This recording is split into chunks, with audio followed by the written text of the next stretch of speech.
मंदिर की आत्मा। गांव बापस्ती की पहाड़ी पर एक मंदिर था जो कई वजहों से प्रसिद्ध था। बापस्ती के परिवारों में आपसी सौहार्द बना हुआ था। इसकी वजह उस मंदिर को ही बताया जाता है। अरे ओ विमला, ये इस मंदिर की कहानी क्या है रे? अरे ये मंदिर इस गांव के लिए बहुत ही शुभ है। अरे शुभ तो है, तो फिर भी लोग इस मंदिर से दूर क्यों रहते हैं? ये इतना वीरान क्यों रहता है? अरे बड़े बुजुर्ग कहते हैं कि मंदिर में आत्माओं का राज है जो लोगों की मदद करते हैं, लेकिन मंदिर से सभी को दूर भी रखते हैं।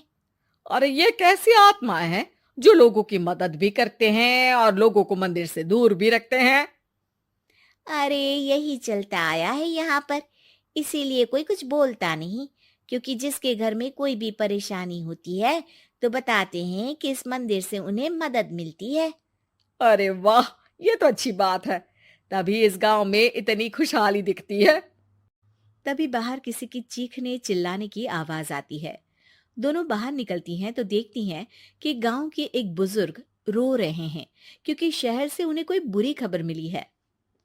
अरे क्या हुआ चच्चा, रो क्यों रहे हो आप? हाँ चाचा, बताओ ना, हुआ क्या? अरे क्या बताऊं बेटे, मेरा बेटा शहर गया हुआ था कमाने, लेकिन आज खबर मिली है कि उसका एक्सीडेंट हो गया। वो अस्पताल में भर्ती है। अरे तो इसमें परेशान होने की क्या बात है चाचा, जाओ शहर और बेटे का इलाज करवाओ। हाँ चाचा, विमला सही कह रही है। आप शहर जाओ और इलाज करवाओ।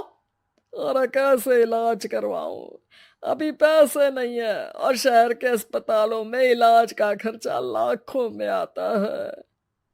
अरे चाचा, भगवान पर भरोसा रखो, कहीं ना कहीं से मदद जरूर मिल जाएगी। बस आज का दिन कैसे भी काट लो। अरे अब तो बेटा थोड़ा समय काटना भी मुश्किल होता जा रहा है।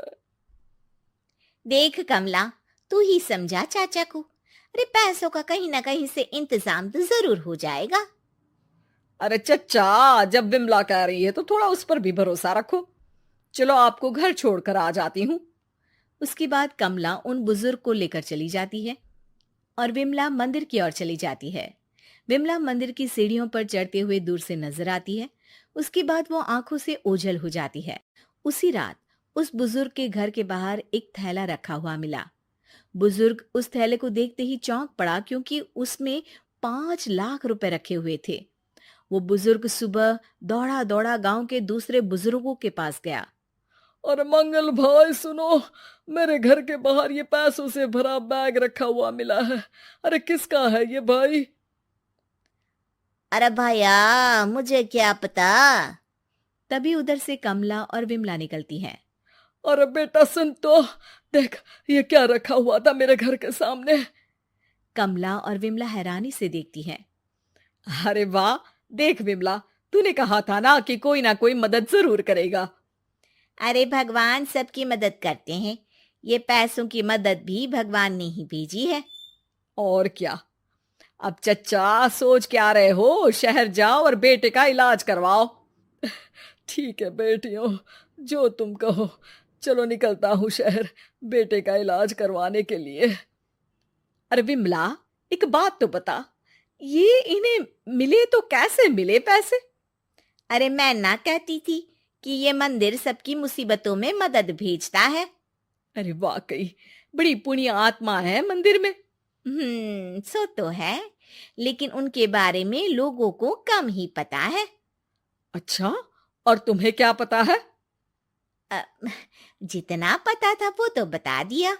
ना रे ना, मैं नहीं मानती। तू कुछ तो छिपा रही है। अरे कुछ ना छिपा रही, जो पता था वो बता दिया। मंदिर से लोगों को मदद मिलती है, बस इतना ही पता है। ठीक है बाबा, अब नहीं पूछूंगी।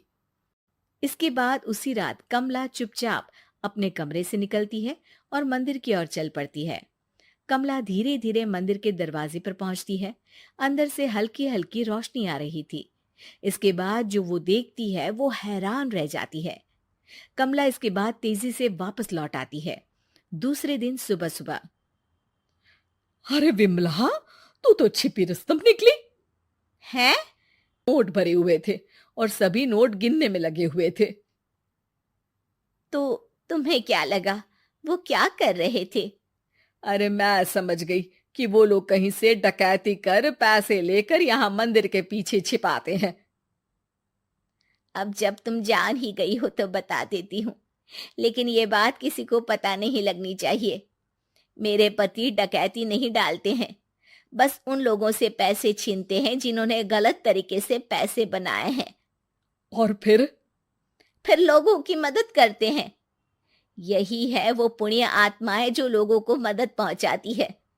अब समझी? हाँ, अब समझी उन पुण्य आत्माओं का चक्कर। सही है। करते रहो मदद, लेकिन सावधानी से, मेरी तरह कोई और ना पहुंच जाए।